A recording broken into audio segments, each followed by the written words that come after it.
اعوذ باللہ من الشیطان الرجیم بسم اللہ الرحمن الرحیم الحمد للہ الذی جعل الحمد مفتاحا لذکرہ وسببا للمزید من فضلہ ودلیلا علی آلائہ وعظمتہ والصلاة والسلام علی عبدہ وامین وحیہ وخاتم رسلہ سیدنا و مولانا ابی القاسم محمد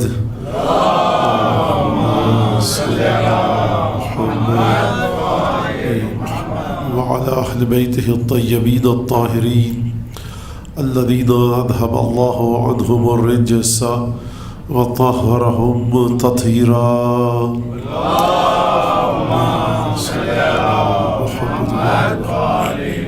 واللعن الدائم على أعدائهم أجمعين أما بعد فقد قال الله تبارك وتعالى في قرآنه المجيد وفرقانه الحميد وقوله الحق وهو أصدق القائلين أعوذ بالله من الشيطان الرجيم إنما يريد الله ليذهب عنكم الرجس أهل البيت ويطهركم تطهيرا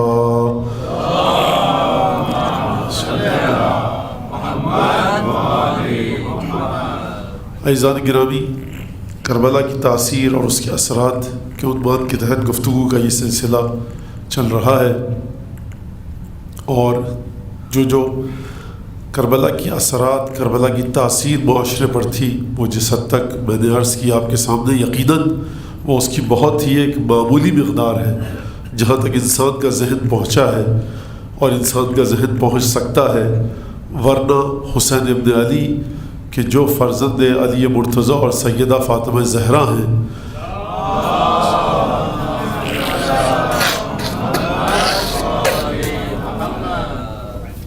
جن کی امامت رسول خدا کی نبوت سے متصل ہے، جن کا مقام عصمت ہے، پروردگار نے جن کو اپنے امر کے ساتھ اس دنیا میں بھیجا، اس ہستی کے ہاتھوں اگر کوئی واقعہ رونما ہو تو اس کی پوری گہرائی کو، اس واقعے کی تمام ابعاد، اس کے پہلو اور ڈائمنشنز کو یقیناً درک نہیں کیا جا سکتا۔ کچھ چیزیں ایسی ہوتی ہیں کہ جن کو ہم درک کر لیتے ہیں، کچھ چیزیں ایسی ہوتی ہیں جن کو ہم مرنے کے بعد درک کرتے ہیں، اور کچھ چیزیں ایسی ہوتی ہیں کہ جو قیامت میں سمجھ میں آئیں گی، اور کچھ چیزیں ایسی ہیں کہ جو کبھی بھی سمجھ میں نہیں آئیں گی۔ قرآن پاک فرماتا ہے کہ دیکھو فَكَشَفْنَا عَنْكَ غِطَاءَكَ فَبَصَرُكَ الْيَوْمَ حَدِيدٌ، اے انسان ہم نے تیری آنکھوں کے سامنے سے پردے کو موت کے بعد ہٹا دیا۔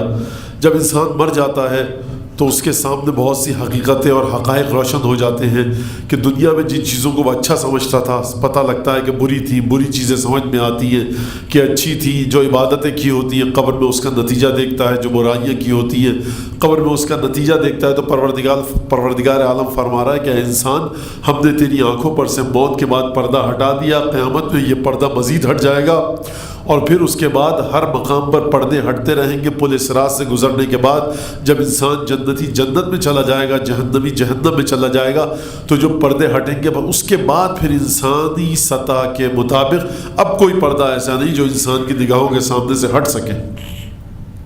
لیکن یہاں پر ایک مسئلہ ہے کہ جب یہ پردے ہٹ رہے ہیں، پروردگار فرمایا فَكَشَفْنَا عَنْكَ غِطَاءَكَ فَبَصَرُكَ الْيَوْمَ حَدِيدٌ، تو یہ کربلا کے بارے میں ہماری آنکھوں پر کتنے پردے پڑے ہیں، ان پردوں کو کیسے ہٹایا جائے، اور وہ پردے کس چیز کے ہیں، کیا دنیا میں اس پردے کو ہٹایا جا سکتا ہے یا نہیں، یا دنیا میں اتنی قابلیت نہیں، دنیا میں اتنی صلاحیت نہیں، یہ دنیا، یہ عالم مادہ، یہ عالم رنگ و بو، یہ میٹیریل ورلڈ، اس کے اندر اتنی طاقت نہیں کہ کربلا کی پوری خصوصیات ہم کو بتلا سکے، پر کربلا کی تمام حقیقتیں ہم کو دکھلا سکے۔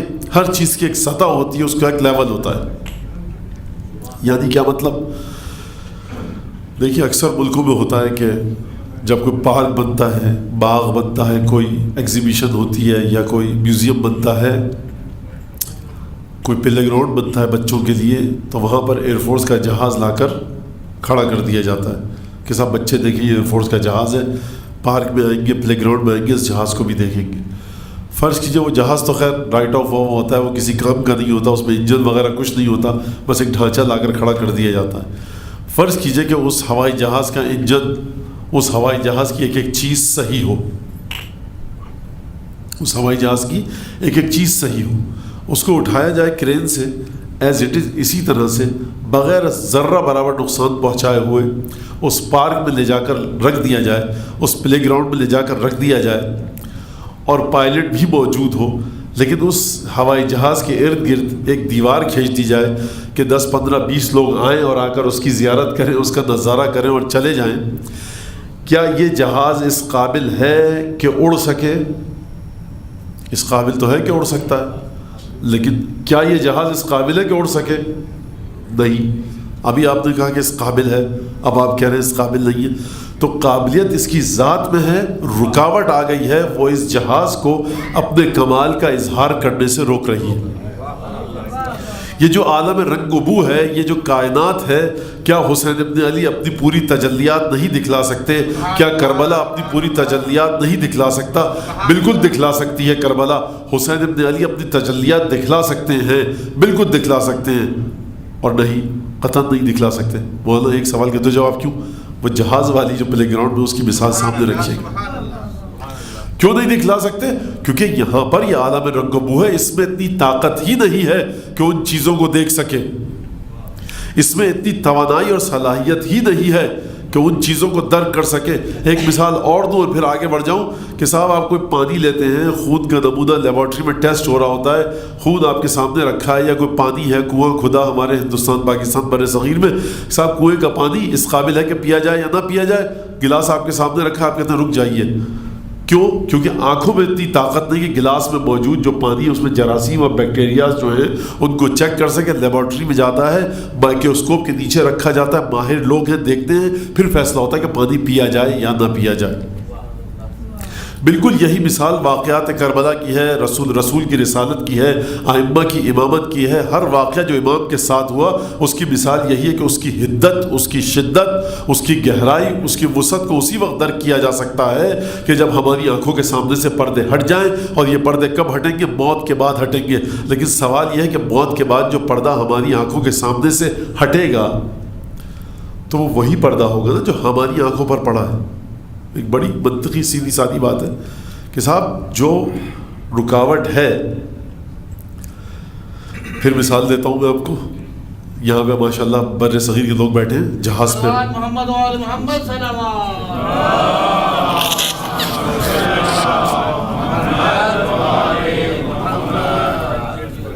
مثال یہ ہے کہ آپ حضرات یقیناً جہاز میں سفر کرتے رہتے ہیں، اپنے ملکوں سے یہاں پر آئے ہیں. آپ گئے ایئرپورٹ پر، سر صاحب آپ کا ٹکٹ نہیں ہے، آپ اندر نہیں جا سکتے، ٹکٹ دکھلائیے. آپ نے کہا ٹکٹ بھول گیا. بہرحال تھوڑی سی کوشش کے بعد آپ نے یا موبائل پہ تھا یا بکسے میں تھا، بیگ میں تھا، آپ نے نکال کر ٹکٹ دکھا دیا. یہ ٹکٹ کا نہ ہونا ایک رکاوٹ تھی جو روک رہی تھی آپ کو ایئرپورٹ میں داخل ہونے سے. آپ ایئرپورٹ میں چلے گئے، دسیوں ہزاروں لوگ کھڑے، آپ بھی جا کر لائن میں لگ گئے. تو رکاوٹ کیا تھی؟ وہ ٹکٹ تھا، وہ آپ کا ٹکٹ تھا، ہٹ گیا. ایک دفعہ آپ وی وی آئی پی لاؤنج میں داخل ہونے کی کوشش کر رہے ہیں.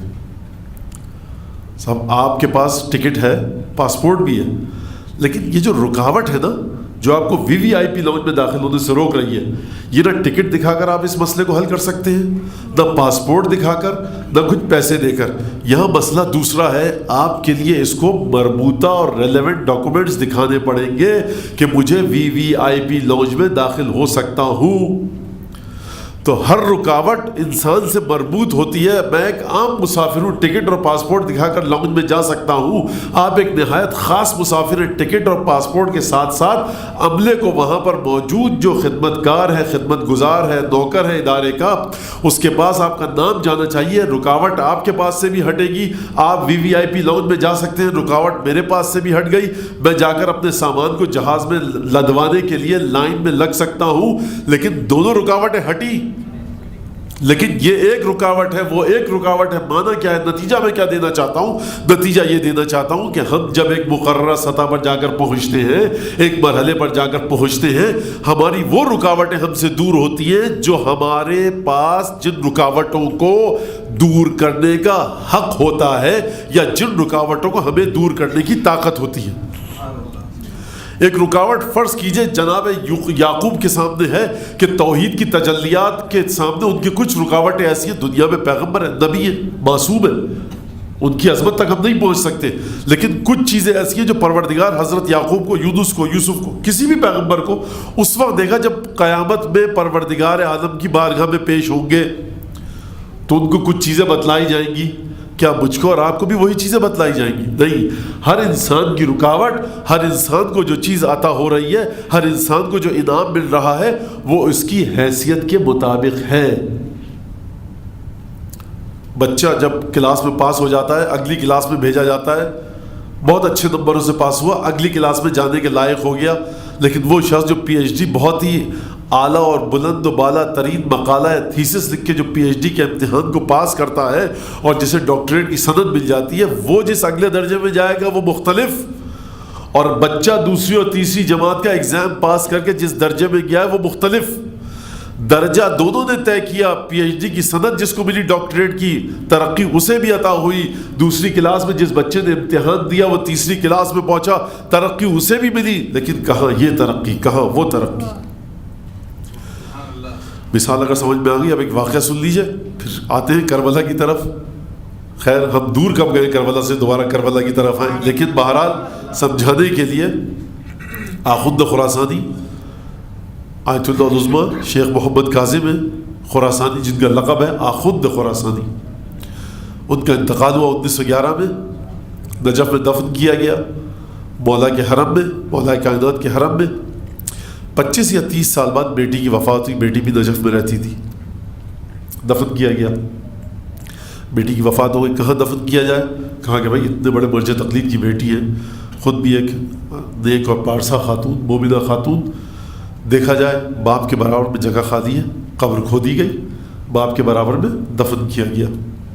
بھائی موجود تھے، بھائیوں نے بہن کے جنازے کو قبر میں رکھا، تو جو دیوار متصل تھی آخوند خراسانی اور ان کی بیٹی کی قبر سے، آخوند خراسانی کو کب انتقال ہوا؟ 1911 میں۔ 25-30 سال بعد بیٹی کا انتقال ہوا تو دفن کیا جا رہا ہے، باپ اور بیٹی کی قبر کے درمیان ایک دیوار تھی جو حد فاصل تھی، وہ دیوار کمزور ہوئی، دیوار گر گئی، علماء موجود تھے، انہوں نے دیکھا کہ آخوند خراسانی کا ہاتھ باہر آ کر گرا۔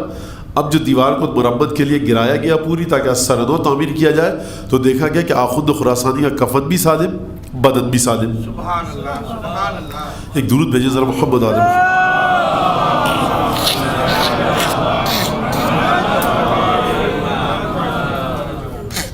جنگل پار کرتے ہیں نادے علی علی، ہم سب کی مشکل کو حل کرو مشکل کشا علی، نعرے حیدری حیدری محمد و آل محمد صلوات۔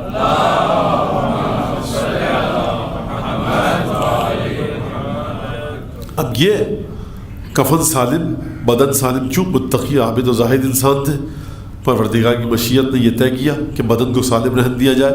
اس نجف میں جہاں پہ 52، 54، 55 ڈگری سینٹی گریڈ پڑتا ہے اور کبھی کبھی ٹیمپریچر اتنا بڑھ جاتا ہے کہ اگر زمین میں آپ، مثال دے رہا ہوں، یہ مثال دی جاتی ہے نجف کے لیے کہ اگر آپ زمین میں انڈے کو دبا دیں یا آلو کو دبا دیں تو تھوڑی دیر بعد زمین سے جب نکالیں گے، شام کے وقت صبح کو دبا دیں جہاں پر سورج کی تپش پڑ رہی ہو، جب شام کو نکالیں گے آپ تو سورج جو انڈا ہے ابل چکا ہوگا اور آلو جو ہے وہ گل چکا ہوگا۔ یہ مثال دی جاتی ہے جہاں پر 12، 14، 15 گھنٹوں کے لیے آلو کو دبایا جائے وہ گل جاتا ہے۔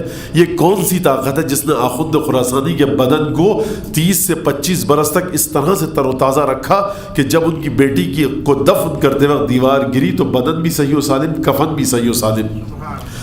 یہ تو 30 سال تھے، یہ اسی طاقت نے صحیح و سالم رکھا کہ جس نے جناب حر کے بدن کو 400 سال تک کے لیے سالم رکھا تھا۔ اسماعیل صفوی کے زمانے میں 400 ساڑھے 400 سال پہلے کا واقعہ ہے کہ جب پانی آیا حضرت حر کی قبر منہدم ہو گئی، اسماعیل صفوی نے جسد کو دیکھا، علماء گئے، اسی طرح سے جوتوں اور کپڑوں کے ساتھ جناب حر کو دفن کیا گیا تھا، کیونکہ شہید کا مسئلہ یہ ہے جو امام کے ساتھ لڑتے ہوئے شہید ہو اسے بغیر کسی غسل کفن دفن کے اس کے خون کو پاک نہیں کرنا چاہیے، جس طرح سے اسے شہادت نصیب ہوئی ویسے ہی دفن کر دیجئے۔ دفن کر دیا، رومال بندھا تھا پیشانی پر۔ شاہ اسماعیل صفوی نے کہا کہ یہ وہی رومال ہے کہ جس کا ذکر مصائب میں سنتے ہیں، حسین ابن علی کا رومال ہے، جناب سیدہ کا رومال ہے۔ اس نے وہ رومال کھولا اور کہا کہ ایک بہت ہی بیش قیمت کپڑا حر کے سر پر باندھ دیا جائے۔ جیسے ہی وہ رومال کھلا، جناب حر کے سر مبارک سے بھل بھل خون بہنے لگا۔ باڈی ہے ڈیڈ، خون بہ رہا ہے۔ شاہ اسماعیل صفوی نے کہا مزید رومال باندھے جائیں۔ جو جتنے رومال باندھے گئے خون نہیں رکا۔ کسی نے مشورہ دیا کہ جب تک یہ رومال نہیں بندھے گا خون نہیں رک سکتا۔ شاہ اسماعیل صفوی نے وہ رومال اتارا اور وہ جو رومال خود سید الشہداء نے باندھا تھا اسے دوبارہ باندھا، خون رک گیا۔ شاہ اسماعیل صفوی نے کہا بہرحال یہ سید الشہداء کا رومال ہے۔ برکت کے لیے اس نے چھوٹا سا ٹکڑا اس رومال میں سے کاٹ لیا۔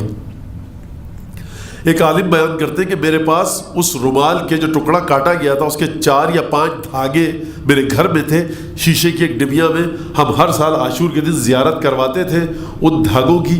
جب تک وہ دھاگے ہمارے گھر میں تھے نہ بیماری تھی، نہ رزق میں تنگی تھی، نہ مشکل تھی، نہ گرفتاری اور پریشانی تھی۔ جس گھر میں حسین ابن علی کے ہاتھ سے بس ہوئے ہوئے رومال کے ٹکڑے کے 4 دھاگے ہو، وہاں سے ہر مصیبت دور ہو جائے۔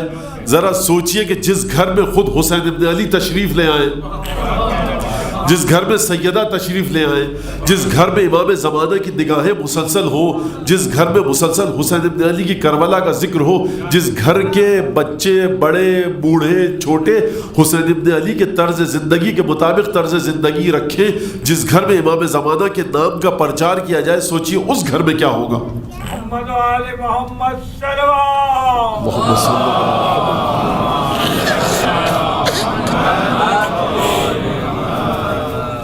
یہ واقعہ سنے آپ نے۔ اب آخوند خراسانی کو کسی نے خواب میں دیکھا، شاگرد تھا، دیکھا کہ حضور آپ کا انتقال ہو گیا، کیسے ہی رہی وہاں پر برزخ اور قیامت جو کچھ آپ کے ساتھ امور پیش آئے۔ کہا کہ دیکھو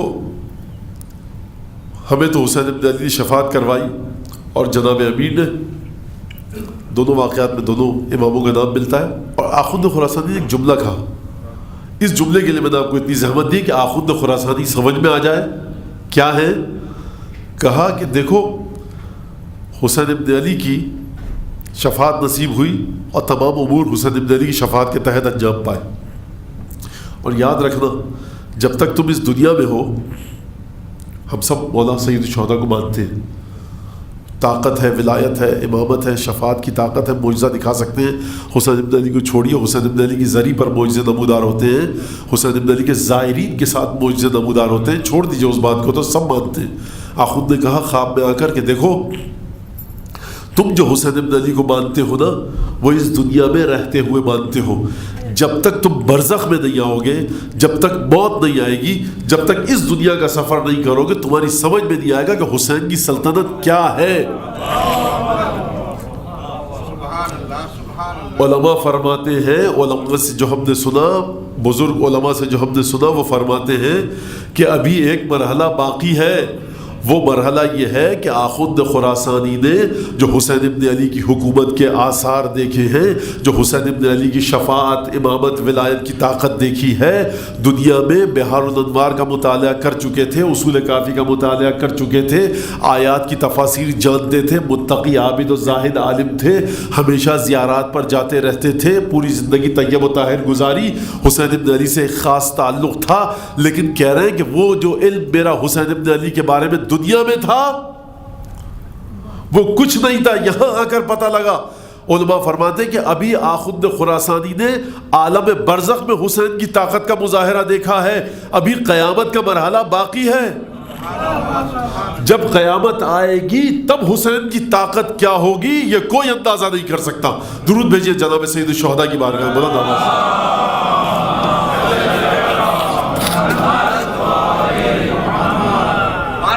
بلند صلوات۔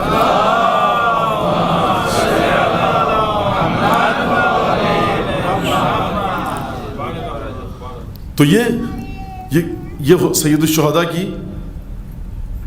الشہداء کی طاقت ہے اور یہ سید الشہداء کی عظمت ہے کہ ہم اس کا اندازہ کیوں نہیں اندازہ کر سکتے؟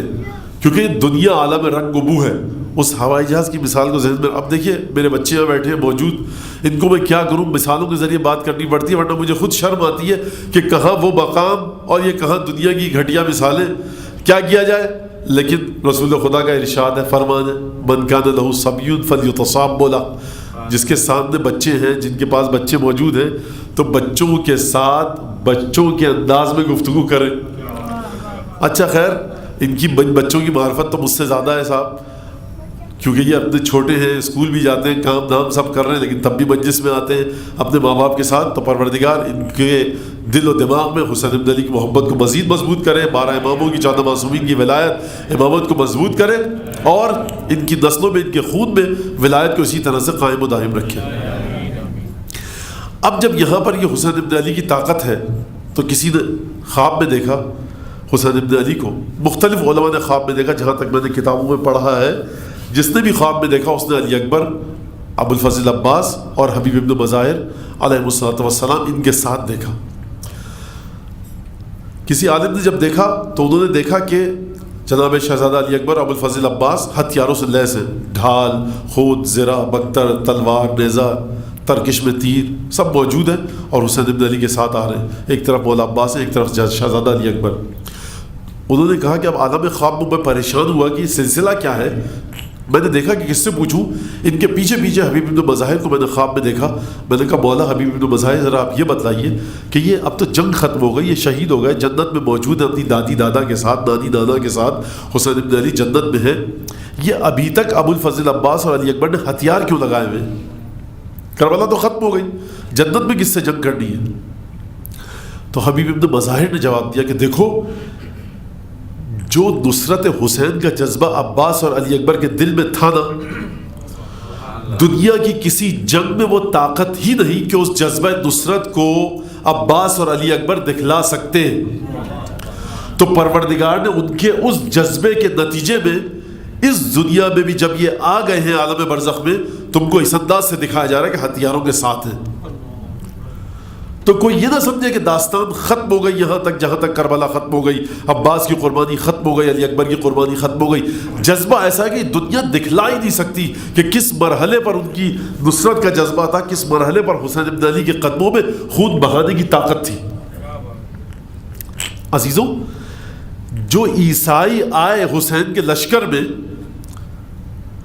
اس وقت شہید ہو جائے، کچھ گھنٹوں کے لیے حسین کو دیکھے، حسین کی محبت اسے ایسے جکڑ لے کہ وہ جا کر شہید ہو جائے، اور دشمن اس کا سر کاٹ کر حسین کے لشکر کی طرف پھینکیں، تو اس کی ماں آگے بڑھ کر اس سر کو لے کر دوبارہ پھینک دے اور یہ کہے کہ جو صدقہ دے دیا واپس نہیں لوں گی، اور نیزہ اٹھا کر تنے تنہا 30,000 کے لشکر پر حملہ کرے، اور حسین بن علی کہیں کہ واپس آ جاؤ، تم نے ایک قربانی دے دی، کافی ہے.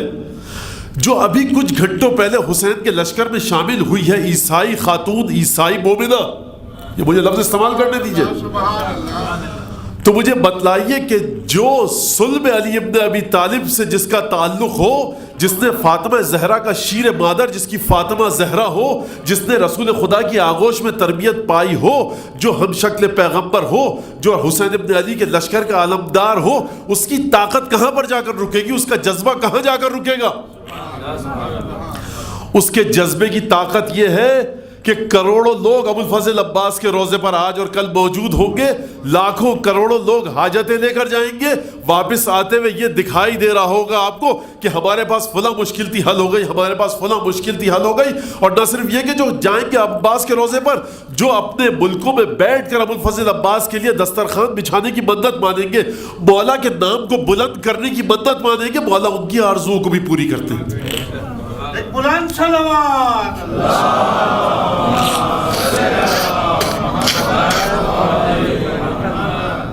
اور یہ جو طاقت ہے ابو الفضل عباس کی، میں نے عرض کیا نا، یہ ایک رتی برابر طاقت ہے، لوگوں کی آرزویں پوری کرنا، لوگوں کی حاجتوں کو پوری کرنا.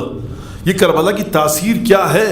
کربلا کی تاثیر یہ ہے، توجہ فرمائیے گا، کہ اگر ابو الفضل عباس کی شہادت نہ ہوتی، اگر علی اصغر کی شہادت نہ ہوتی، اگر علی اکبر کی شہادت نہ ہوتی، تو آپ کے پاس وہ دروازے کہاں سے ہوتے کہ جن کے ذریعے چل کر داخل ہو کر آپ کو خدا تک پہنچنا ہے؟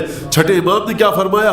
نحن باب حطہ، ہم خدا کا وہ دروازہ ہیں۔ اپنے بارے میں نہیں کہا کہ صرف جعفر ابن محمد خدا کا دروازہ ہے، کہا کہ ہم لوگ سب خدا کا دروازہ ہیں۔ یعنی خدا کا دروازہ کہاں سے شروع ہوتا ہے؟ رسول خدا سے لے کر امام زمانہ تک، اور ہر وہ ہستی، ہر وہ انسان خدا کا دروازہ ہے کہ جس کے بارے میں آئمہ نے حدیث پیش کر دی، نص آ گئی، روایت آ گئی کہ دیکھو ان کا ہم سے بڑا گہرا تعلق ہے، تم ان تک آ جاؤ، ہم تک آ گئے۔ یہ مقام پتہ کیسے چلے گا؟ یہ عظمت سمجھ میں کیسے آئے گی؟ کس کے بارے میں کہا جائے؟ کل مولانا ابو طالب صاحب دنیا سے چلے گئے تو صاحب یہ بھی اللہ کا دروازہ، ان تک جائیے۔ پتہ کیسے لگے؟ کیا ہر ٹیڑھا ترچھا آدمی اس بات کا دعویٰ کر سکتا ہے کہ میں خدا تک پہنچنے کا دروازہ ہوں؟ اس کے لیے اپنی مرضی کو فنا کرنا پڑتا ہے، اس کی مرضی کو اجاگر کرنا پڑتا ہے۔ ذلت اس راستے میں جتنی برداشت کی جائے، اس کی عزت مطلوب ہو، اس کا حق مطلوب ہو، فنا ہو جائیں، ختم ہو جائیں، لیکن اس کے ساتھ رہیں گے، اس کے ولی کے ساتھ رہیں گے۔ جب اس کے ساتھ رہیں گے تو اس کا ولی کہے گا دیکھو باب اللہ الذی منہ یؤتی، یہ وہ دروازہ ہے کہ جس کے ذریعے تم خدا تک پہنچ سکتے ہو۔ صلوات علی محمد وآل محمد صلوات۔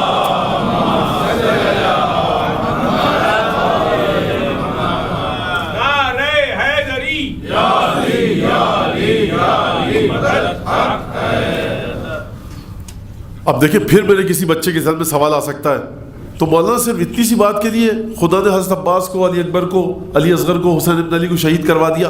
دیکھیے اتنی سی بات، میں یہی مسلسل سمجھانے کی کوشش کر رہا ہوں، یہ اتنی سی بات نہیں ہے، یہ میرے اور آپ کے لیے بہت بڑی بات ہے۔ قیامت تک کے لیے جو لوگ آئیں گے، ابو الفضل عباس کو ان کے لیے خدا کا دروازہ رکھا گیا ہے، پروردگار کی جانب پہنچنے کا راستہ رکھا گیا ہے۔ اور میں نے مسلسل ابھی کہا تھوڑی دیر پہلے، یہ ایک چھوٹی سی بات ہے کہ ہدایت الہی تک پہنچنے کے لیے آپ کو عباس کا سہارا لینا پڑے گا۔ اچھا کہ خدا بغیر ان کے یہ کام انجام نہیں دے سکتا تھا۔ میں نے پرسوں بھی عرض کیا، کل بھی عرض کیا، اس بات کو یاد رکھیے گا کہ پروردگار چاہتا ہے کسی طرح سے شعور کو جھجوڑا جائے، ادراک کو جھجوڑا جائے، عقل بیدار ہو۔ یہ پروردگار عالم نے کل جو میں نے آپ کے سامنے آیت پڑھی، لقد انزلنا رسلنا بالبینات، ہم نے اپنے رسولوں کو کھلے معجزوں کے ساتھ بھیجا۔ کیوں بھیجا؟ کیونکہ جو چیز ڈھکی چھپی رہے گی وہ آپ کے اور میرے شعور کو کیسے بیدار کرے گی؟ وَأَنزَلْنَا مَعَهُمُ الْكِتَابَ وَالْمِيزَانَ، ہم نے کتاب اور ترازو کو ان کے ساتھ اتارا۔ کوئی چیز اس کی ضرورت ہونی چاہیے کہ وہ کوئی چیز آ کر ہمارے شعور کو جھنجھوڑے، ہمارے مغز کو، ہمارے دماغ کو بیدار کرے۔ اب یہ پروردگار کی مرضی ہے، بہت توجہ فرمائیے گا، اب یہ پروردگار کی مرضی ہے کہ وہ حسین ابن علی سے کہا حسین ہم چاہتے ہیں کہ کوئی ایسا وسیلہ ہو جائے کہ لوگ وہاں تک جیسے ہی آئیں گویا وہ ہم تک آ جائیں، لوگوں کے شعور کو جھنجھوڑا جائے، دماغ کو بیدار کیا جائے، ادراک کو جھنجھوڑا جائے، ایک شعور اس انداز سے ہو کہ وہ ایک مقام پر آ جائیں، اس کے بعد ان کے پاس سوائے خدا کو قبول کرنے کے کوئی اور راستہ نہ بچے۔ یہ خدا کی دعوت ہے، کون پورا کرے گا؟ آخر نبی کے نواسط کا میں پورا کروں گا۔ یہ جو آپ سنتے ہیں نا وعدہ طفلی، وعدہ طفلی، یہ اسی کی ایک عبارت ہے کہ حسین ابن علی نے کہا ٹھیک ہے میں یہ کام کروں گا۔ حسین ابن علی نے اپنے اختیار سے یہ کام کیا۔ باب اللہ الذی منہ یؤتی، یہ وہ خدا کا دروازہ ہے کہ جن کے ذریعے خدا تک پہنچا جا سکتا ہے۔ تو کربلا کی ایک اور تاثیر یہ کہ اب حسین ابن علی نے اس انداز سے ان کرداروں کو خلق کیا کہ یہ ان تک پہنچ جائیں، لیکن یاد رکھیے ان کرداروں کو جو خلق کیا تو کوئی یہ نہ سمجھے کہ بس یہی تک ان کی حیثیت ہے، یہی تک ان کی عظمت ہے، نہیں، اس سے بہت آگے کی چیز، یہ تو دنیا اس حد تک ہے۔ اب سوال یہ ہے کہ جب خود ہم کربلا کو جا کر دیکھیں تو کس انداز سے جا کر دیکھیں، کربلا کے بعد کیا ہوا، کربلا سے پہلے کیا ہوا، مسلسل گفتگو چل رہی ہے بہرحال اس پہ، اور لیکن بچوں کے لیے کیونکہ بچے واقعات کے ذریعے جلدی سمجھ میں آتا ہے تو واقعات بھی میں عرض کر رہا ہوں آپ کے سامنے۔ دیکھیے حدیث ہے ایک رسول خدا کی جسے اہل سنت اور شیعہ دونوں نے نقل کیا ہے، یعنی وہ حدیث ہے کہ جو فریقین کے درمیان موجود ہے۔ کیا حدیث ہے؟ خیر الناس انفعہم للناس، لوگوں میں بہترین کون ہے کہ جو لوگوں کے لیے سب سے زیادہ نفع کا باعث ہے، فائدے کا باعث ہے۔ یہ چیز انسان کی فطرت میں شامل ہے کہ دوسروں کو فائدہ پہنچانا. آپ گاڑی پر جا رہے ہیں, دیکھا آپ نے مسجد سے نکلا, یا کوئی بھی آدمی ہو, ہندو ہو, سکھ ہو, عیسائی ہو, شیعہ ہو, سنی ہو, آپ نے کہا یہ میرے محلے میں رہتا ہے, کھڑا ہوا ہے گاڑی کے انتظار میں, آپ نے فوراً بجائے بٹھا لیا. کیوں کرتے ہیں آپ یہ کام؟ کیوں کرتے ہیں؟ یہ انسان کی فطرت میں ہے کہ وہ دوسروں کو فائدہ پہنچانا چاہتا ہے. وہ چاہتا ہے اپنی ذات سے دوسروں کو فائدہ پہنچائے. یہ چیز انسان کی ذات میں ہے, آپ کی ذات میں بھی ہے, میری ذات میں بھی. عمل میں کبھی کوتاہی ہو جائے الگ بات ہے, لیکن انسان کی فطرت میں ہے یہ کہ خیر الناس انفعہم للناس, بہترین لوگوں میں کون ہے کہ جو لوگوں کو سب سے زیادہ فائدہ پہنچائے. اچھا, اب ایک سوال ہے, کس حد تک فائدہ پہنچائے اور کس حالت میں رہ کر فائدہ پہنچائے اور کیسا فائدہ پہنچائے؟ سوال نہیں ہے. صاحب آپ کولر کے سامنے, چلر کے سامنے کھڑے ہوئے جس میں پانی ٹھنڈا کرنے کی جو مشین لگی ہوئی ہے ہر جگہ, آپ نے گلاس نکالا, کسی ضعیف کو دیکھا, بچے کو دیکھا, آپ نے کہا پہلے گرمی ہے پہلے یہ پی لے, کہا قبلہ آپ پہلے لے لیں, کہا نہیں آپ نے اس کو دے دیا, بچے کو دے دیا. کوئی خاتون کھڑی ہے, آپ پیچھے ہٹ گئے, آپ نے کہا پہلے خاتون لے لیں. کیوں؟ خیر الناس انفعہم للناس, بہترین انسان وہ ہے جو دوسروں کو فائدہ پہنچائے. یہ آپ کی فطرت میں, اس کے لیے حدیث کی ضرورت نہیں ہے, خود بخود انسان چاہتا ہے اپنے وجود سے فائدہ دے. اچھا یہ کب تک ہے میری اور آپ کے؟ اچھا آپ کو چھوڑ دوں, میں اپنی بات کروں. کب تک ہے میری ذات میں یہ؟ جب تک اپنا نقصان نہ ہو رہا ہو. جیسے مولانا کو اپنا نقصان دکھے گا, سارا خدا رسول رسالت حدیث ساری تعطیل مخچے میں بند کر کے رکھ دی, اب اپنا فائدہ اٹھانے کے چکر میں. اگر وہ آخری گلاس ہو اس مشین میں جس کے بعد پانی نہیں ہے تو کنکیوں سے ادھر دیکھا جائے گا اور گھٹا گھٹ پانی پی لیا جائے گا. بہت سے لوگ ہو سکتا ہے وہاں قربانی دے دیں, صاحب کیا ہے ہم جا کر 1 گھنٹے بعد پانی پی لیں گے. لیکن یہ انسان ایسا ہے کہ 1-2 گھنٹے کی بھی تشنگی اور پیاس برداشت نہیں کر سکتا. قافلے میں جو لوگ جاتے ہیں پوچھیے ان سے کہ صاحب سردی تھی, ایک کمرہ ایسا تھا جس میں ہیٹر نہیں تھا, اب وہاں پر قرآن اندازی ہو رہی تھی کہ کون اس کمرے میں جائے گا, کیونکہ رات گزارنی اور رات بڑی کٹھن ہے صاحب, -6 -5 مشہد کی سردی, کربلا کی سردی, کاظمین کی سردی, کیسے گزارا جائے؟ بس میں اس سیٹ پر بیٹھا جائے جو سیٹ تکلیف دہ ہے, کیسے بیٹھا جائے؟ اگر 10 سیٹ ہیں, اٹھی 5 سیٹیں پیچھے کوئی بوڑھا آدمی چڑھا قافلے میں ہے آپ کے, آپ اٹھ کر قبلہ میں پیچھے چلا جاؤں گا, آپ کو تکاب یہاں بیٹھ جائیے. لیکن سوال یہ کہ 4 گھنٹے کا سفر ہو اور سیٹ ایک ہی بچی ہو, یا آپ اس پر بیٹھیں یا کوئی ضعیف ناتواں بیمار شخص, اور 5 گھنٹے آپ کو کھڑے ہو کر جانا ہو, اور آپ جانتے ہیں کہ کھڑے ہو کر جب جائیں گے تو پھر حرم کی زیارت کو نہیں جا پائیں گے. یہ 1 دفعہ سامرہ کی زیارت کو جانا ہے, اگر 5 گھنٹے کھڑے ہو کر سفر کیا تو پھر نماز پڑھنے کی طاقت نہیں رہے گی. توجیہات تعویلات آتی ہیں کہ صاحب میں بیٹھ جاؤں کیونکہ مجھے زیارت کرنی ہے, زیارت کے لیے آیا ہوں, امام کی زیارت کی وجہ سے میں سیٹ نہیں دے رہا اپنی. لیکن یہاں پر حدیث آتی ہے کہ دیکھو اگر تم کسی برادر مومن کی حاجت پورا کرنے کے لیے کوئی قدم اٹھا رہے ہو, تمہارے گناہ جھڑ رہے ہیں. یہ بات واضح کر لیجئے اپنے ذہنوں میں کہ اگر آپ قافلے میں جانا ہو, آپ کو 1 گھنٹہ ہو آپ کے پاس, حرم چلے جائیں یا اپنے برادر مومن کی ایسی حاجت, ایسی ضرورت کہ جو آپ پورا کرنے کی طاقت رکھتے ہیں. ہاں یہ بھی ایک چیز ہے, ایک ضرورت ہے اس کی آپ پورا کرنے کی طاقت نہیں رکھتے تو 1 گھنٹہ ویسٹ کریں گے نا آپ اس کے پاس بیٹھ کے. تو ایسی ضرورت, اس کی ایسی حاجت کہ جسے آپ پورا کرنے کی طاقت رکھتے ہیں, اگر آپ اپنا 1 گھنٹہ اس کی ضرورت کو پورا کرنے میں لگا دیں, حرم نہ جا پائیں, نہ جائیے, اس کی ضرورت کو پورا کیجئے. کیونکہ آپ کی زیارت حرم کی آپ کی زیارت ہے, لیکن یہ خدمت جو آپ زائر کی کر رہے ہیں, یہ جو دعا مانگے گا آپ کے لیے, یہ دعا پلٹائی نہیں جائے گی. ہو سکتا ہے زیارت قبول ہو یا نہ ہو, لیکن سوال یہ ہے کہ کس حد تک خیر الناس انفعہم للناس, بہترین انسان وہ ہے جو لوگوں کے لیے نفع کا باعث ہو, لوگوں کو فائدہ پہنچائے. میں نے عرض کیا نا 1 سیٹ بچی ہے, آپ بھی کھڑے ہیں, کوئی ضعیف آدمی کھڑا ہے, 1 گلاس بچا ہے مشین میں, آپ بھی پیاسے ہیں, کوئی خاتون بھی پیاسی ہے, بچہ بھی پیاسا ہے, کوئی ضعیف آدمی پیاسا ہے. تو اس وقت پھر کیا میرے دل میں یہ جذبہ آتا ہے کہ نہیں میں پانی نہ پیوں, اس کو دے دوں؟ بہت سے لوگ ہیں اس وقت بھی پی لیتے ہیں, جبکہ باہر نکل کر دکان سے کہیں 1-2 گھنٹے بعد پانی مل جائے گا. عزیزان گرامی, اگر کوئی شخص ایسی حالت میں ہو کہ ہر طرف سے تیر آ رہے ہو اور اس کے باوجود بھی وہ لوگوں کی ضرورت کو مد نظر رکھے, تو کیا اب اس انسان کو مجھ آپ سے اس کا موازنہ اور مقایسہ کیا جا سکتا ہے؟ کیا یہاں پر وہ مثال رہے گی کہ کولر میں 1 گلاس پانی بچا ہے, میں پیوں یا اس ضعیف شخص کو دوں؟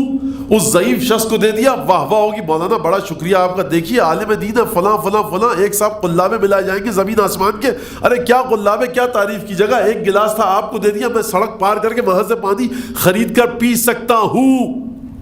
لیکن اگر حالات ایسے ہو کہ یہ پانی پی لیا تو پی لیا، ورنہ کئی دن تک پانی نہیں ملے گا، پیاس کی حالت میں ہی موت واقع ہو جائے گی، پھر کوئی اس مردانگی کا مظاہرہ کرے تو کیا اس کی بہتری کا، اس کی بھلائی کا، اس کی نیکی کا مقابلہ کسی انسان سے کیا جا سکتا ہے؟ اور دوسرا سوال میرا یہ ہے کہ یہ انسان بھلائی اور خیر کے کس سطح پر ہے؟ یہ انسان وہ ہے کہ جب جناب خدیجہ رسول خدا گھر میں تشریف فرما،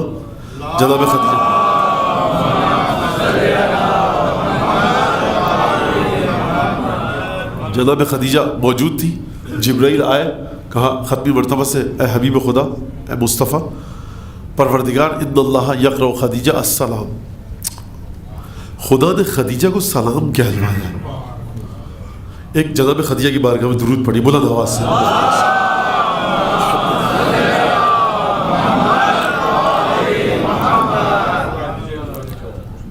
کہا خدیجہ پروردگار نے تمہیں سلام پہنچایا ہے۔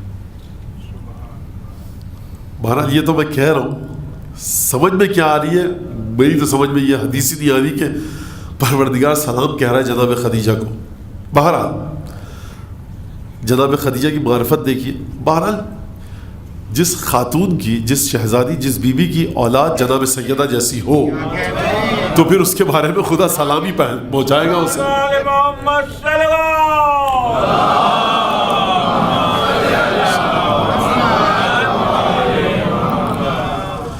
جناب خدیجہ کا نام آ گیا تو ایک دو جملے سن لیے کہ دیکھیے جناب خدیجہ وہ واحد زوجہ ہے رسول خدا کی۔ ہمارے لیے ازواج رسول محترم ہیں، ان کا احترام کرتے ہیں بالکل، کیونکہ رسول کی زوجہ ہیں، وہ ازواج ہیں رسول کی۔ لیکن جناب خدیجہ کی خصوصیت ہے، اگر جناب خدیجہ نہ ہوتی تو کیا ہوتا؟ میں رسول خدا کسی اور سے شادی کر لیتے، ایک سیدھا سادہ مسلمان یہ جواب دے سکتا ہے۔ لیکن اب تھی تو کیا منزلت ہے؟ کوئی منزلت نہیں، رسول کی بیوی ہے، جیسی اور بیوی ہے ویسے یہ بیوی، جو ان کی فضیلت وہ ان کی فضیلت نہیں۔ عزیزان گرامی، ایک فضیلت خدیجہ کے ساتھ ہے جو بقیہ کسی زوجہ مطہرہ کو، ازواج مطہرات میں سے کسی کو نصیب نہیں ہوئی، اور وہ یہ ہے فضیلت کہ اگر جناب خدیجہ نہ ہوتی تو رسول کی نسل نہیں چلتی۔ سورہ کوثر کا آپ کیا کرتے؟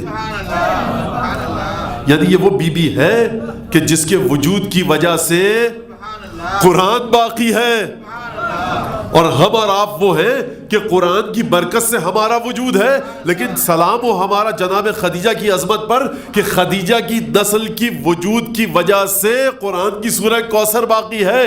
تو اب پروردگار سلام نہ بھیجے تو کیا بھیجے؟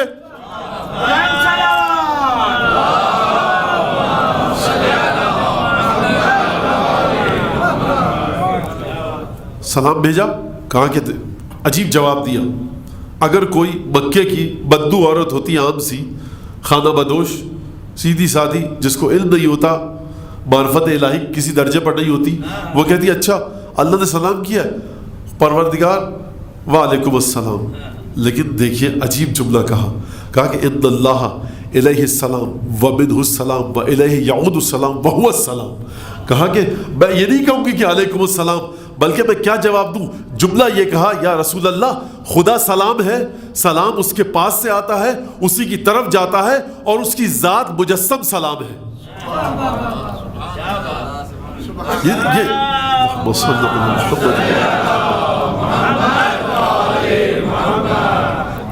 اب یہ جو پروردگار سلام ہے، اگر کوئی انسان اس منزل پر پہنچ جائے کہ لوگوں کے لیے سوائے سلامتی کے اس کی ذات میں کچھ نہ ہو، سوائے سلامتی کے کچھ نہ ہو، لوگوں کے لیے صرف اور صرف سلامتی ہو، اس کی ذات میں کوئی نقصان نہ ہو، کوئی شر نہ ہو اس کی ذات میں، اب آپ ایسے انسان کو کیا کہیں گے اور اس انسان کا کیا کریں گے اور اس کو کن لوگوں کے ساتھ مقایسہ کریں گے؟ آپ کا جواب یہ ہوگا مولانا اس انسان کا کسی کے ساتھ مقایسہ کیا ہی نہیں جا سکتا، کیونکہ کوئی بھی انسان ہے اس میں ایک مقدار کے بعد شر آ جاتا ہے، جب اس کا ذاتی فائدہ ہو تو وہ شر کی جانب چلا جاتا ہے. پھر وہ یہ نہیں دیکھتا کہ میں یہ کام کر رہا ہوں شر ہے یا خیر، وہ اپنے فائدے کو دیکھتا ہے. خیر اور شر کی جنگ میں نہیں پڑتا، خیر اور شر کے جھمیلے میں، اس چکر میں نہیں پڑتا، وہ اپنے وجود کو دیکھتا ہے. لیکن کچھ انسان ایسے ہوتے ہیں کہ اپنے وجود کو نہیں دیکھتے، پروردگار سے اپنے تعلق کو دیکھتے ہیں کہ ہمیں سوائے خیر اور سلامتی کے کچھ نہیں پھیلانا.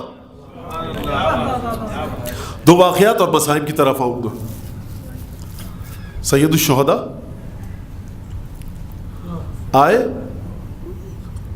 موجود ہے لشکر. یہی کام مولا کائنات نے کیا.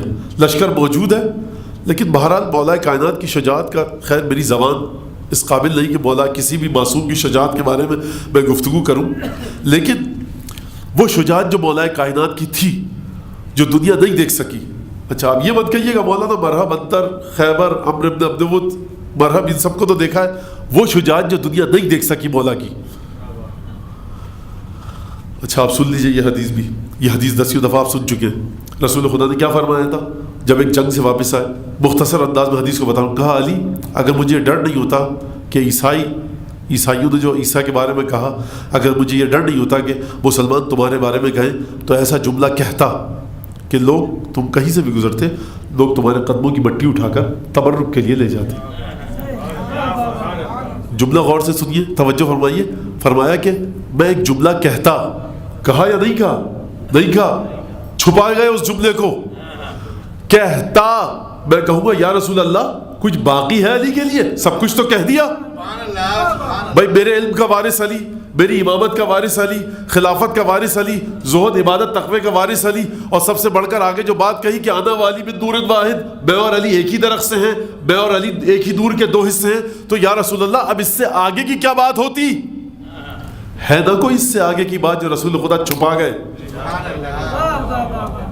اچھا اب یہاں پر ایک بات کہہ دوں، اب رسول چھپا گئے تو نہ مجھے حق ہے کچھ کہنے کا نہ آپ کو کہ یہ چھپا گئے. ارے اگر رسول چھپا کر گئے ہیں تو یہ پروردگار کے رازوں میں سے ایک راز ہے نا. اگر آپ تک اور مجھ تک پہنچنا ہوتا تو رسول فرما کر چلے جاتے. اب یہ مجھے اور آپ کو ڈیسائیڈ کرنے کا حق نہیں ہے. جتنی بڑی فضیلت آپ سوچیں اس سے آگے کی کوئی فضیلت ہے؟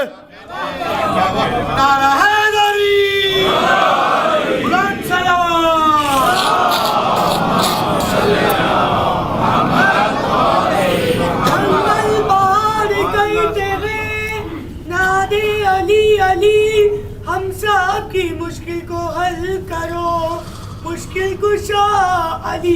نعرہ حیدری، حیدری، محمد و آل محمد صلی اللہ علیہ وسلم.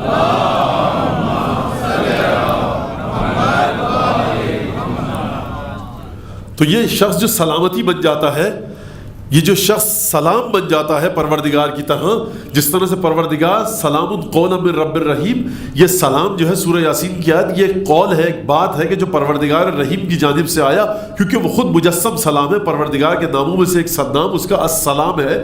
یعنی جس طرح سے پروردگار سلام ہے اس کا بندہ بھی سلام ہے، کیونکہ جس طرح سے پروردگار کے لیے کوئی اپنی ذاتی منفعت کا معنی نہیں ہے کہ پروردگار کے لیے یہ چیز فائدہ مند ہے، وہ چیز نقصان دہ ہے، وہ ان سب چیزوں سے غنی ہے. اس کے کچھ بندے ایسے ہیں جو مجسم سلامتی ہیں. اس سلام کو آپ کیا کہیں گے؟ اس سلامتی کو آپ کیا کہیں گے؟ وہ جو میں نے حدیث پڑھی آپ کے سامنے کہ بہترین انسان وہ ہے کہ جو سب سے زیادہ لوگوں کو فائدہ دے. اگر آپ ان انسانوں کو تاریخ سے نکال کر کھنگالیں گے نا، اگر آپ جانچ پڑتال کریں گے کہ کون شخص ہے کہ جو سب سے زیادہ جس نے لوگوں کو فائدہ پہنچایا، تو اس میدان میں، اس مقام پہ، اس منبر پہ سوائے فاطمہ زہرا کے فرزند کے کوئی اور آپ کو نہیں دکھائی دے گا. مولا کائنات کہاں جائیں گے؟ میں نے عرض کیا کہ مولا کائنات کے لیے لازم تھا کہ جو مولا کائنات کی شجاعت دنیا کو پتہ لگنی تھی وہ پتہ چلتی. مولا کائنات نے شجاعت کے جوہر دکھائے، لیکن کوئی کہہ سکتا ہے نا، کوئی کہہ سکتا ہے، کوئی نادان یہ کہہ سکتا ہے کہ صاحب فتح مکہ کے موقع پہ 10,000 کا لشکر تھا، جنگ صفین میں اتنے ہزار کا لشکر ساتھ تھا، وہاں پہ اتنے ہزار کا لشکر ساتھ تھا، لوگ حفاظت کے لیے موجود تھے. اگر علی اکیلے ہوتے تو پھر بات الگ ہوتی.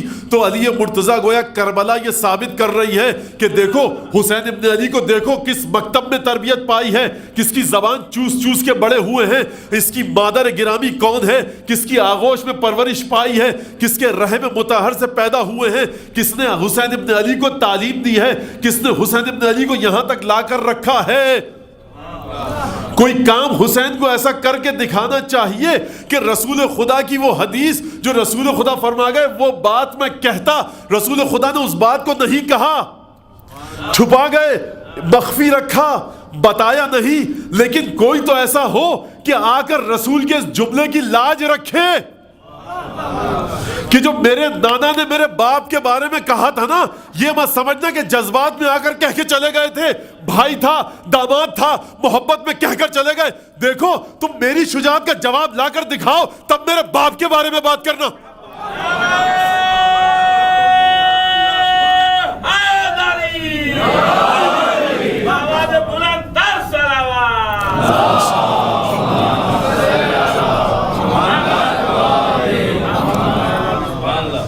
تم میرے باپ کے عبادت کے بارے میں اگر بات کرو نا، پہلے میری عبادت کی مثال تو لاؤ، چھوڑ دو میرے والد معظم کا ذکر، میرے پدر گرامی کا ذکر۔ یہ جو تم سمجھ رہے ہو نا کہ میرے نانا نے جو میرے باپ کے بارے میں باتیں کری، وہ چچا زاد بھائی تھا، داماد تھا، بچپن سے ساتھ تھا، جوش محبت میں باتیں کہہ گئے تو تم کی بات کو نہیں سمجھ سکے۔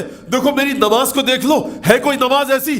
کسی کے اصحاب میں اتنی طاقت ہے کہ جب تیر آ رہے ہوں آگے بڑھ کر سینے پر روکے اور حسین نماز پڑھ رہے ہوں؟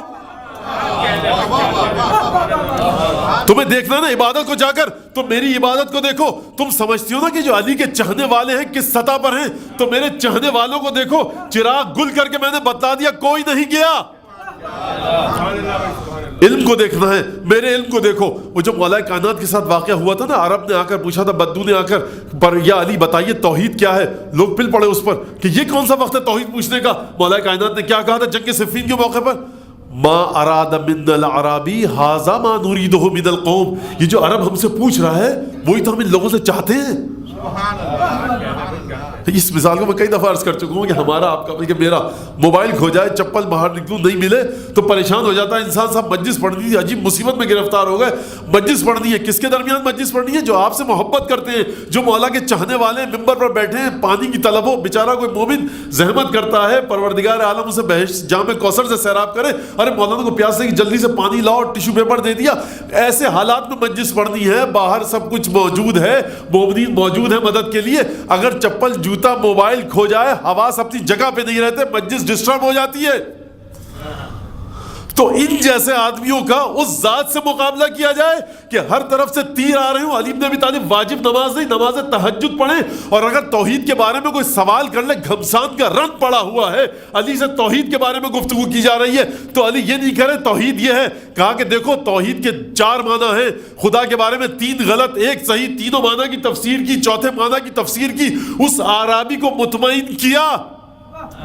کس مقام پر تھا یہ شعور؟ کس مقام پر تھی یہ عبادت؟ کیا درجہ تھا؟ ضربت لگی جب، مٹی کو اٹھا کر ڈالا محراب کی اپنے سر مبارک پر، اور فزت ورب الکعبہ کہا۔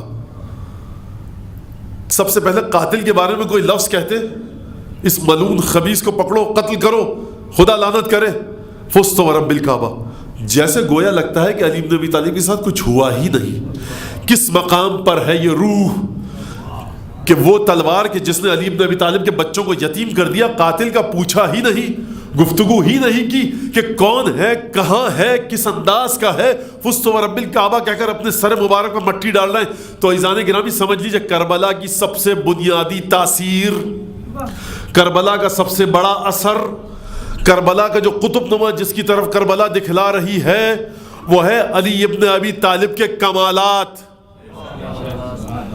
اگر کسی کو علی ابن ابی طالب کے کمالات سمجھ میں نہیں آئے تو براہ راست اسے نہج البلاغہ نہیں پڑھنی چاہیے، اسے علی ابن ابی طالب کی سیرت کا مطالعہ نہیں کرنا چاہیے۔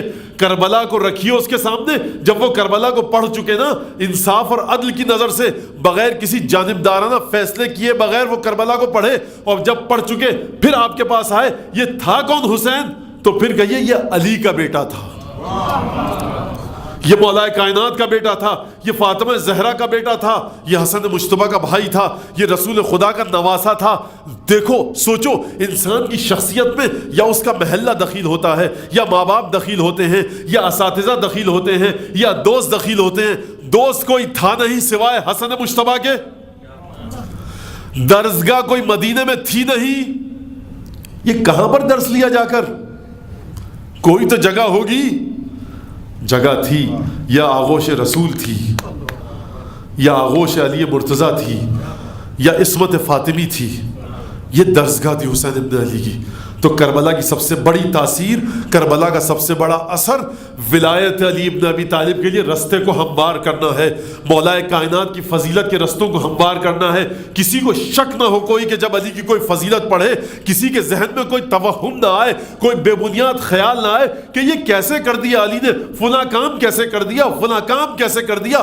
جو شخص اس مقام پر ہے کہ کربلا میں تمام لوگ قتل کیے جا چکے ہیں، تب بھی آ کر اونٹنی پہ بیٹھ کر آئے اور نصیحت کرے، اے فوج شیعہ دیکھو، اس انداز سے گفتگو کرے کہ دشمن ہے مگر دشمن سے محبت ہے۔ بڑی عجیب بات ہے، دشمن ہے مگر دشمن سے محبت ہے۔ خطبے دے رہے ہیں مسلسل، کیوں خطبے دے رہے ہیں؟ ہم جناب حر کے فرزند، بھائی، غلام، ان 4-5 لوگوں کا قصہ ہمیں پتا ہے صرف کہ لشکر یزید کو چھوڑ کر آ گئے تھے۔ عزیزان گرامی سن لیجئے، 10 کے قریب لوگ اور تھے جو یزید کے لشکر کو چھوڑ کر حسین ابن علی کی جانب آئے تھے۔ انہی خطبوں کی وجہ سے نگاہ امامت دیکھ رہی ہے کہ ان لوگوں کے درمیان مجھے وہ چہرے نظر آ رہے ہیں جن بیچاروں کو حقیقت نہیں پتا، یہ مجھے تیر مارنے پر تلے ہوئے ہیں، نیزے سے حملہ کرنے پر تلے ہوئے ہیں، لیکن حسین ابن علی سلام کے نمائندے ہیں، خود سلام ہیں، سلامتی کا باعث ہیں۔ وہ پروردگار کا وہ بندہ ہے حسین ابن علی کہ جس کے بارے میں کہا جا سکتا ہے کہ خیر الناس افضل الناس، یہ افضل الناس ہے، یہ خیر الناس ہے۔ کیوں؟ کیونکہ حسین کے دل میں لوگوں کے لیے سوائے سلامتی کے کچھ نہیں۔ دیکھو خطبے دوں گا، اتنے خطبے دوں گا کہ جتنے لوگ لشکر یزید میں موجود ہیں نا، جن تک حق نہیں پہنچا ہے ان تک حق پہنچ جائے، وہ مجھ تک آ جائیں، پھر جنگ ہوگی۔ اور جنگ ایسے نہیں ہوگی کہ میں تلوار نکال کے حملہ کروں، جنگ میں پہل تم کرو گے، ہم تو صرف دفاع کریں گے، کبھی بچوں کے لیے پانی لینے جائیں گے، کبھی دشمن کو خیموں سے دور ہٹائیں گے۔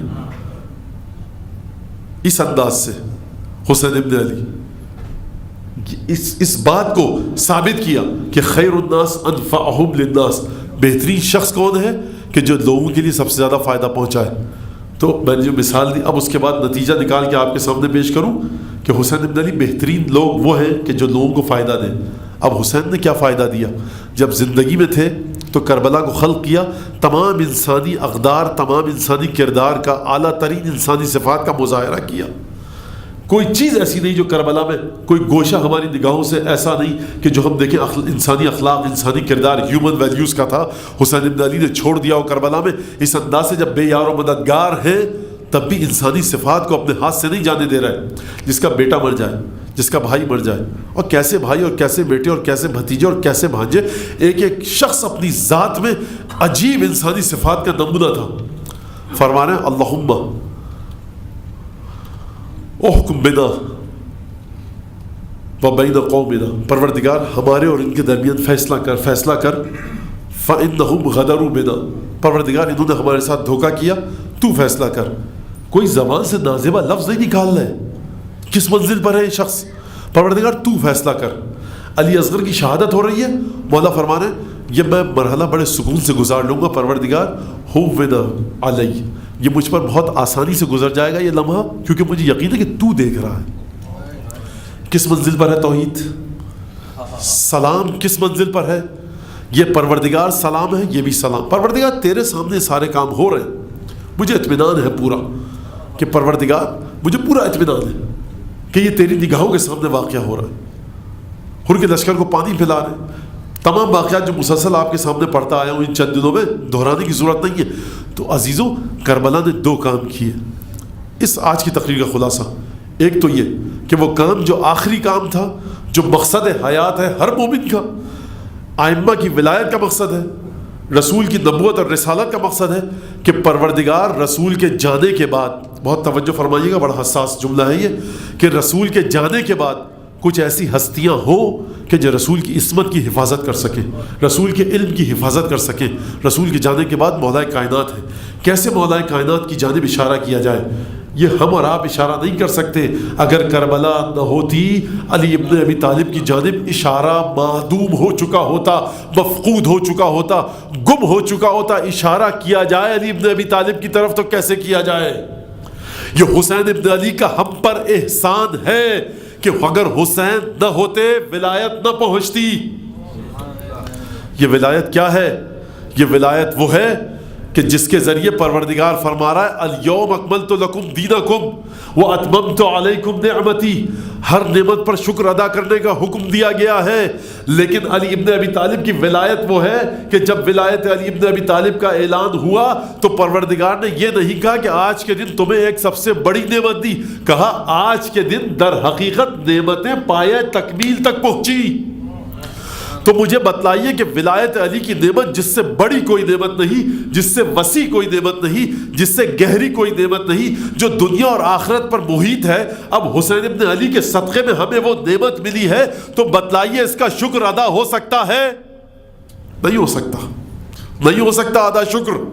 یہ جو آپ آئے ہیں نا, اس کو یہ سوچ کر آئیے کہ جہاں حسین ابن علی پر عزاداری کرنے آئے ہیں, در حقیقت کے شکریہ ادا کرنے آئے ہیں حسین ابن علی کا کہ مولا اگر آپ نہ ہوتے, نہ یہ نمازیں ہوتی, نہ روزے ہوتے, نہ سنت پیغمبر ہوتی, ختم ہو چکا ہوتا سب کچھ, ملیا بیٹ ہو چکا ہوتا, ولایت نہ ہوتی, ہم ہوتے کس حال میں, کس مقام پر ہوتے, کس حالت میں ہوتے, صورتحال کیا ہوتی دنیا کی, علم کیا ہوتا, جہل کیا ہوتا, کچھ نہیں پتا کہ ہوتا کیا نہ ہوتا, نماز کس طرح ہم تک پہنچتی, قرآن میں کتنی تحریفیں کر دی جاتی, اذان کا کیا حل ہوتا. جب حسین ابن علی کربلا کے وقت محارم سے محرموں کے ساتھ نکاح کو جائز کیا جا رہا ہے, دربار میں جانوروں کو رکھا جا رہا ہے, خلیفۃ المسلمین کہہ کر دربار میں شراب نوشی کی جا رہی ہے, نمازوں میں تغییر و تبدل لایا جا رہا ہے, اگر حسین نہ ہوتے سلسلہ آگے بڑھ جاتا. یہ جو مینار سے آج تک اذان کی آوازیں آ رہی ہیں, یہ حسین کے خون کے قطرے کا صدقہ بھی نہیں. یاد ہے آپ کو جب سید سجاد گئے دمشق میں تو کہا تھا, یزید نے کہا کہ تمہارے بھائی اور باپ کو قتل کر دیا خدا نے. تو جناب سید سجاد نے کیا کہا تھا؟ کہا تھا ابھی اذان کے وقت ہونے دو, سمجھ میں آ جائے گا فاتح کون ہے, سمجھ میں آ جائے گا فاتح کون ہے. تو حسین ابن علی نے اس انداز سے ایک کربلا کو بنایا اور رستہ کھلا چھوڑا. اب عزیزوں ہماری ذمہ داری ہے, ہماری کیا ذمہ داری کہ ہم اس ذکر کو اس انداز سے کریں کہ اگر کوئی حر آنا چاہتا ہے تو ہمارے کسی فعل کو دیکھ کے بدزن نہ ہو جائے. زبان وہ استعمال کی جائے جو مولا کائنات کی ہے ممبر سے, زبان وہ استعمال کی جائے جو حسین ابن علی کی ہے. حسین ابن علی کی زبان سے کربلا میں کوئی نازیبہ لفظ نہیں نکلا, مولا کائنات کی زبان سے اپنی شہادت کے وقت کوئی نازیبہ لفظ نہیں نکلا. مجلس اس انداز سے ہونی چاہیے کہ ہر حر کو مجلس میں آنے کا اشتیاق ہو, کراہیت نہ آئے, رستہ کھلا رکھا جائے. یہ ولایت نعمت الہی ہے, یہ نعمت سب سے کے ساتھ ہمیں بانٹنی ہے. حر کا ذکر آ رہا ہے تو مجھے حر کی ذکر کرنے دیجئے مصائب کا. جناب حر عظیم شہید 2-3 دفعہ آیا. اب یہ ہوتا ہے کہ جب زیادہ فضائل میں کسی کا ذکر آ جائے تو اب دل چاہتا ہے اسی کے مصائب پڑھ دیے جائیں. یقیناً آپ حضرات بھی سننا چاہیں گے اس شہید کے مصائب. تو دیکھیے حضرت حر جب گھر سے نکلے تو ان کے کانوں میں ایک آواز آئی, ابشر بالجنہ, حر جنت مبارک ہو تجھے. حر بڑے پریشان ہوئے کہ میں فرزند رسول کا رستہ روکنے جا رہا ہوں اور یہ بشارت کی آواز کانوں میں آ رہی ہے. حر کی سمجھ میں نہیں آیا. جب آئے منزل پر جہاں پر آ کر حسین کا رستہ روکا, واقعات آپ کے سامنے ہیں, اور پھر اس کے بعد حسین کے پیچھے نماز پڑھی. حسین نے کربلا کا قصد کیا, پانی پلایا پورے لشکر کو, جانوروں کو پانی پلایا, حیوانات کو پانی پلایا. حسین نے کربلا کا رخ جب کیا تو حر نے رستہ روک دیا. امام نے کہا, سید الشہداء نے آپ کو جملہ یاد ہے, سکلت قومک, تیری ماں تیرے غم میں روئے. حر نے کیا جواب دیا تھا؟ لو کان غیرک من العرب ذکر امي بالثقل لذکرت امه بالثقل. اے حسین, اگر عرب میں سے کسی نے بھی میری ماں کا ذکر گریے کے ساتھ کیا ہوتا کہ وہ میرا ماتم کرے تو میں اس کی ماں کے بارے میں کہتا وہ تیری ماں تیرا ماتم کرے. لیکن میں کیا کہوں, آپ کی والدہ وہ خاتون ہے کہ جن کا ذکر جب ہم کرتے ہیں تو سوائے سلام اور درود کے اور کچھ نہیں کہہ سکتے.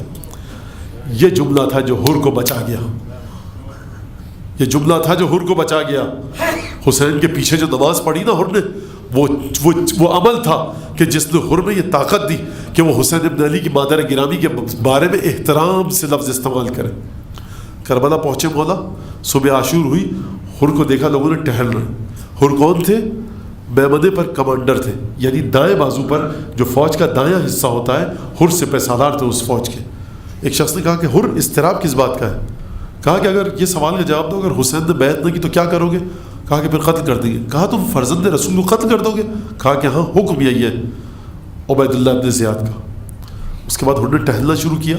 ایک شخص نے دیکھا, کہا کہ اگر مجھ سے کوئی پوچھتا کہ کوفے میں سب سے زیادہ بہادر کون ہے تو میں تیرا نام لیتا, جنگ سے اتنا گھبرا رہا ہے کہ تو ٹہل رہا ہے.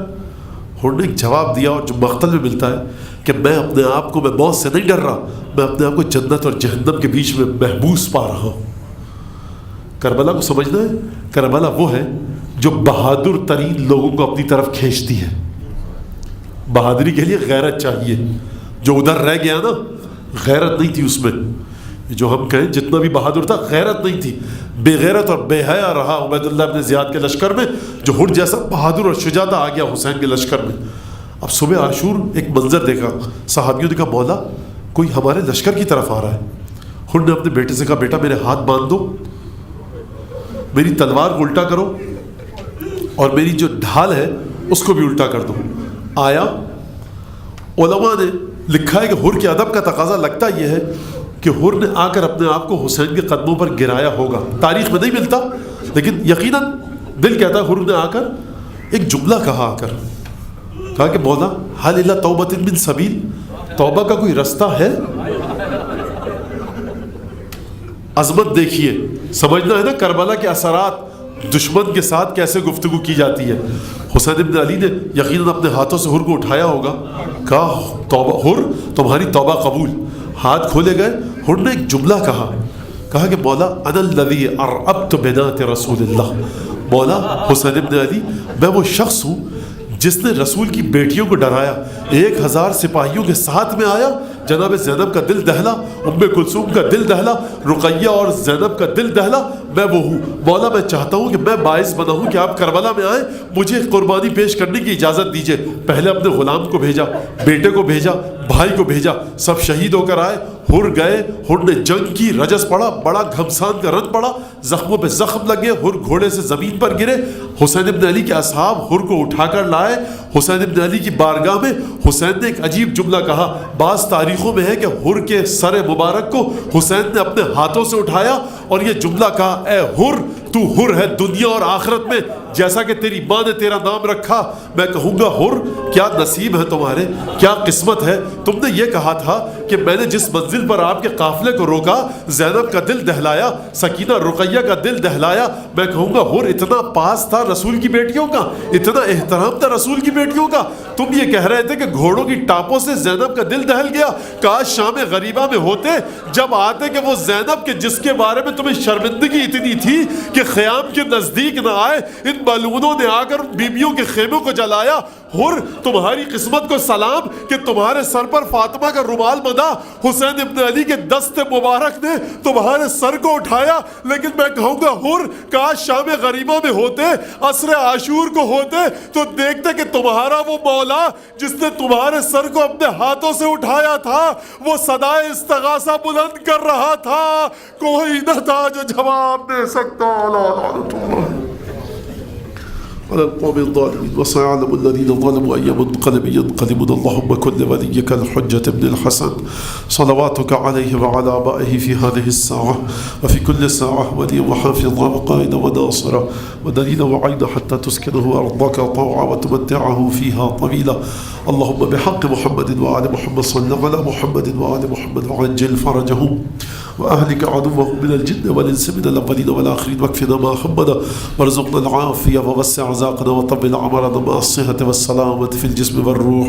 ربنا تقبل منا إنك أنت السميع العليم وتب علينا إنك أنت التواب الرحيم بجاه محمد وآله الطيبين. بار بار لها اس فرش اعضاء کو جس نے بچھانے میں جس حد تک بھی حصہ لیا ہے, زحمت کی ہے, کسی بھی طرح سے اس کا حصہ اس فرش اعضاء میں, پروردگار ان سب سے ہم سب سے اس عزاداری کو قبول فرما. امام زمانہ جناب سیدہ کی بارگاہ میں شرف قبولیت سے سرفراز فرما. اس عزاداری کو جناب سیدہ اور جناب حضرت حجت کے قلب مطہر و مبارک کے تعزیت و تسلی کا باعث قرار دے. پروردگار جو لوگ زیارت پر گئے ہیں ان کی غیر موجودگی میں ان کے گھر والوں کی حفاظت فرما. صحت و سلامتی ساتھ خیریت کے ساتھ اپنے گھروں تک واپس لوٹا. پروردگار اگر کوئی مومن مومنہ یہاں موجود ہے، تنگ دست ہے، نادار ہے، قرض دار حال ہے، پریشان حال ہے، بے اولاد ہے، بے روزگار ہے، مشکل میں گرفتار ہے، خصوصاً روزگار کی مشکلات یہاں پر بعض لوگوں کے ساتھ ہیں جو اطلاع دی گئی ہے. پروردگار تجھے قسم دیتے ہیں امام جواد کی اور امام موسیٰ کاظم علیہ السلام کی کہ اس عزاداری کے صدقے میں، ان عزاداروں کے آنسوں کے صدقے میں ہر مومن کی مشکل کو حل فرما. ان کے روزگار کو جلد از جلد رزق حلال نصیب فرما. اس عزاداری کے ثواب ہم سب کے اقربا، اعزاء، مرحومین، مرحومات، ذوی الارحام اور والدین کو پہنچا. دعا فرمان مومن ایک مسخت کے مومن کے مسخت کے لیے مومن کی دعا کی گئی ہے کہ ان کے کچھ مسائل ہیں. پروردگار بحق پنجتن، بحق سید الشہداء، بحق مظلومیت ابو الفضل عباس، بحق اللہم بحق فاطمہ وابیہا وبعلہا وبنیہا صلی علی فاطمہ وابیہا وبعلہا وبنیہا بعدد ما احاط بہ علمک. پروردگار اس صلوات کے صدقے میں جناب سیدہ پر بھیجی ہم نے ابھی. پروردگار اس مومن کی مشکل کو دور فرما.